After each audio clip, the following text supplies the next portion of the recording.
Okay, so body paragraph 1. I am currently working with about 32 minutes. So I'm going to have to kind of step on the gas here if I want to make sure I'm getting everything done. So I know, according to my plan, that self-discipline is going to be my first topic. So I know that I'm writing about self-discipline. So the way I'm going to work this is I'm first going to talk about Thoreau's view of self-discipline, and then I'm going to talk about Russell's view of self-discipline. So in my topic sentence, I'm going to write Thoreau's view on self-discipline.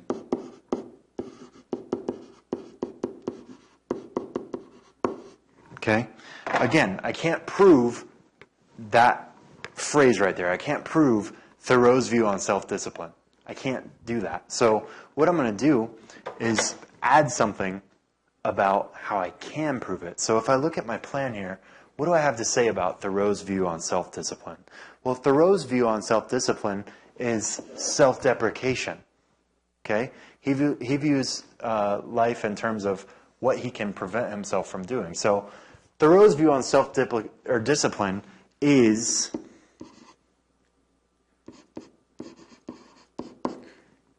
that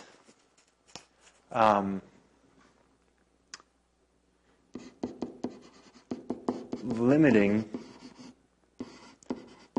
one's, again, not using you, is that limiting one's impulses, right? So limiting one's decisions or wants leads to virtue, okay?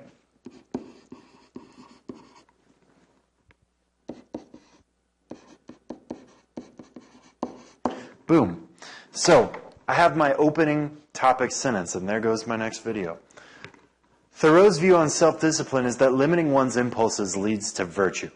This, I know, is pretty much true, right? And now, again, I have a structure that I follow with my body paragraph, and that's introduce, cite, and explain, okay? Introduce, cite, explain. So I've just introduced my idea. Thoreau's view on self-discipline is that limiting one's impulses leads to virtue. Now, the next thing I have to do is give some evidence that backs that up. So I'm going to go back to my text at this point, and I'm starting to worry that I don't have enough time. But I'm going to just keep my cool and try to get this done to the best of my ability.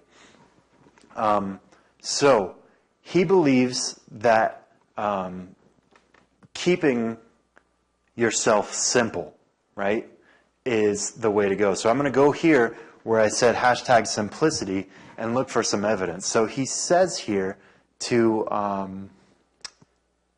keep your accounts to a thumbnail. I thought he might have said limit at some point. I'm looking for the word limit because that's what I want to kind of focus on here. A lot of my students quoted this part right here, an honest man, but I want to kind of find something a little bit different. So my eye keeps kind of gravitating here toward this part where I actually already circled. So where he says keep it simple. And he says here with limit yourselves, let your affairs be as 2 or 3, not 100 or 1,000. Keep your accounts on your thumbnail. I think that's kind of what I'm shooting for here. But I don't want to just go straight into a quote because part of my essay here is that I want to demonstrate a mature command of language. So I'm going to say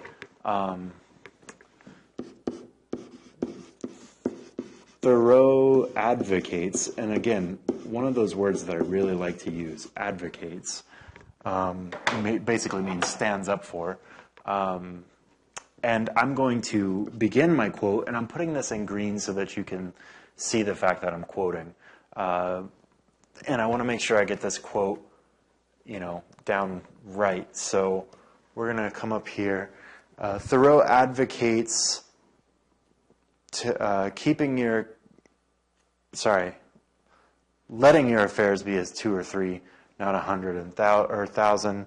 So I'm going to actually write that, and I'm going to change my quote up a little bit. So I'm going to change it. It says let your affairs, but I think it serves my purposes better to change it to letting. So I'm going to put a little bracket here. That actually didn't come out quite as clear as I wanted it. I'm going to put a bracket here, and I'm going to write letting, because I'm changing that quote, and this lets my reader know that I'm changing that, and that's going to look really good for me.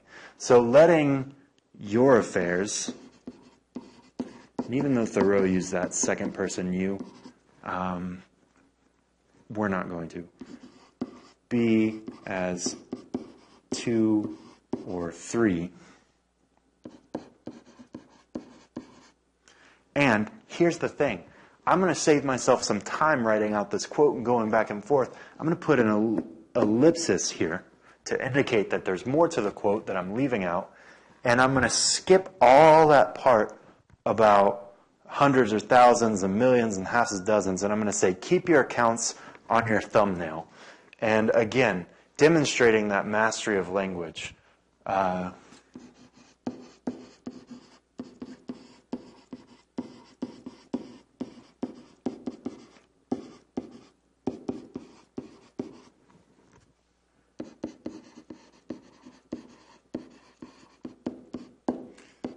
Okay.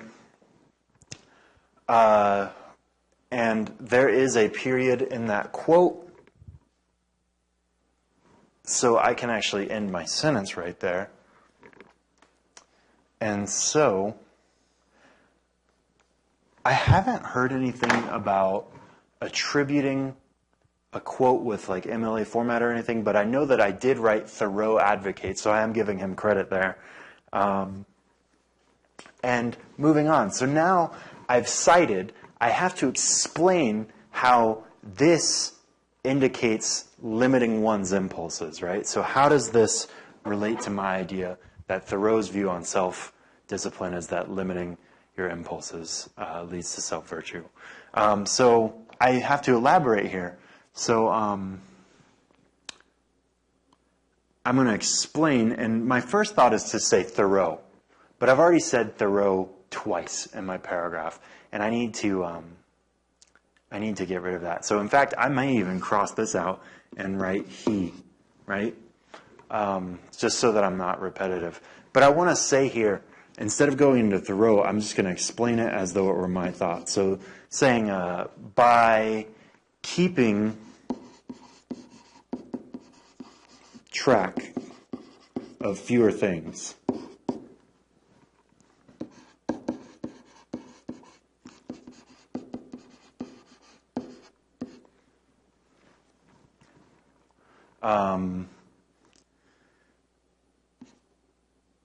I'm going to go with one. One must make those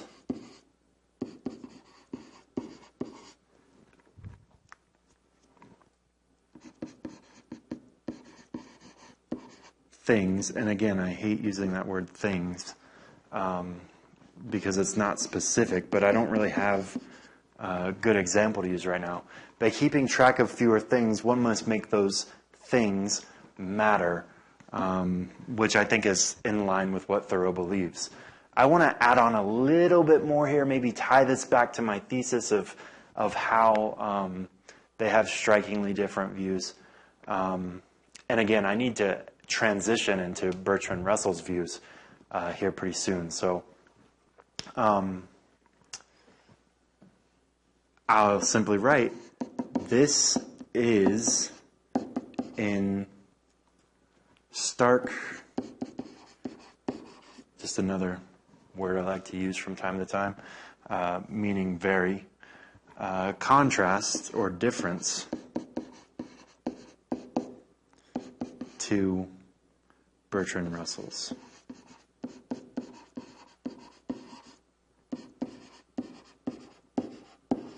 And you know what? Actually, what I'm doing here is I'm setting myself up to kind of differentiate my structure here. I'm playing with it. So my original plan was to write another sentence where I introduce a topic and a claim, but I'm actually developing it out a little bit more advanced right now. So it says this is in stark contrast to Bertrand Russell's beliefs on self-discipline.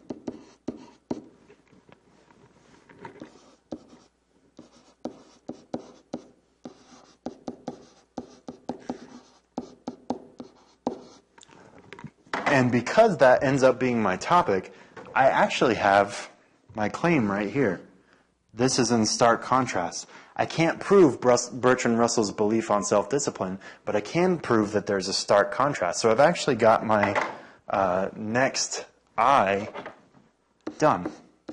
And notice, I could just do this in one paragraph and try to combine all their ideas and things, but I feel like it would be stronger to hit them both. Give my reader 2 topic sentences, 2 citations, 2 explanations, to have a really dense paragraph, and then move on to my next idea. So I do need to pick up the pace a little bit, and I'm going to extend the page so I can write a little more clearly. I need evidence about this. So I'm going to say, this is in stark contrast to Bertrand Russell's belief on self-discipline. Another good word here, wherein Russell identifies himself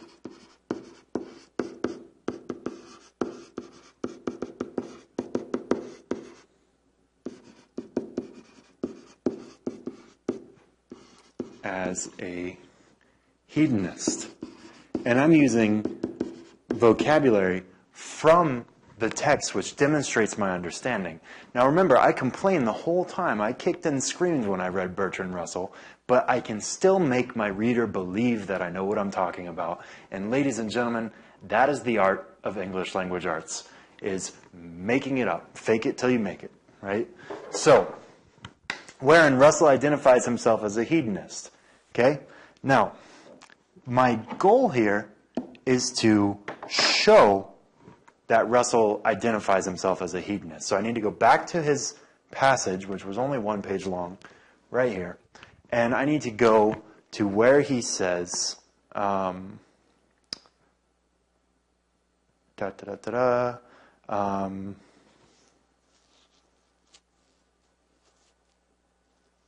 here. Remember where I said that part about the, let's see here, where I said that part about the commas, self-denial disappears as soon as we have any genuine interest in persons or things outside ourselves. That's kind of getting me closer to what I want.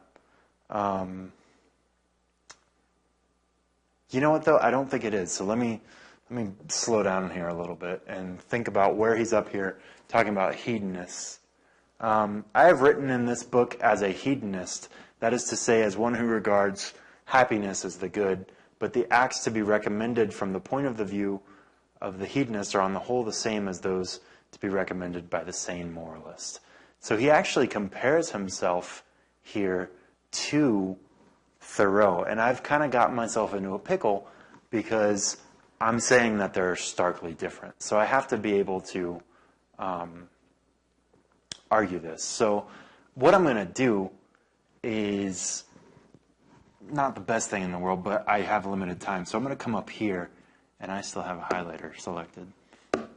So I'm going to come up here and focus on this part where it says, conscious self-denial leaves a man self-absorbed and aware of what he has sacrificed. So I'm going to actually input that into my essay. And what I'm going to do, instead of starting a new sentence, is I'm going to put a colon there to indicate my quote. And now I'm getting into my cite, right? So Russell identifies himself as a hedonist, and what that colon does is it says here. This is where he identifies himself as a hedonist. And what was that quote?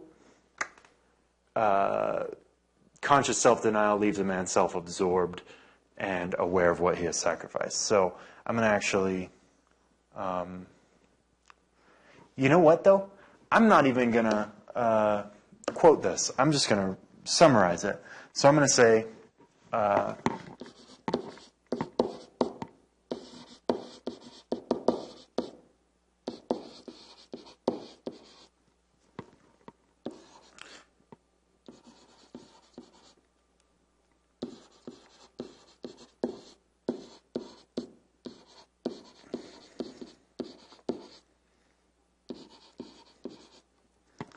what he has given up. And I was originally going to say sacrifice, but seeing as I'm not quoting him, I'm just going to write given up.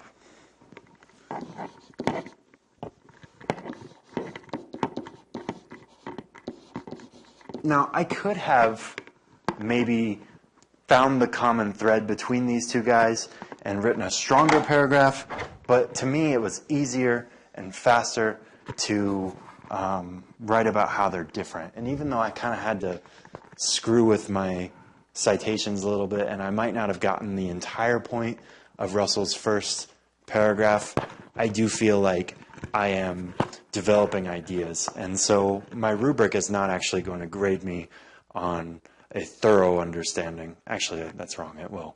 But anyway, I've got a pretty good understanding of this, right? And here's where it's going to be really critical that I make my point solid. Self-denial leaves a man aware of what he has given up. Russell, okay, what Russell is actually saying is that why did I say that? What Russell's actually saying is that when a person gives up something, tries to control themselves too much, they lose sight of their place in society. And that's actually going to help me transition into my next paragraph. So Russell is saying that too much self-regulation, and in parentheses here, I'm going to put Thoreau, right, so that I can indicate that Thoreau is actually his opponent, leaves an individual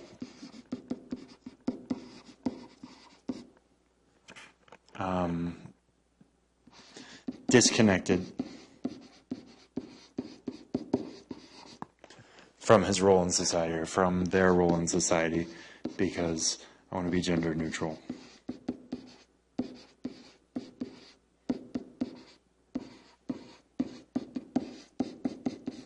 Boom. First paragraph's done. I think that took a really long time. So let's see how I did.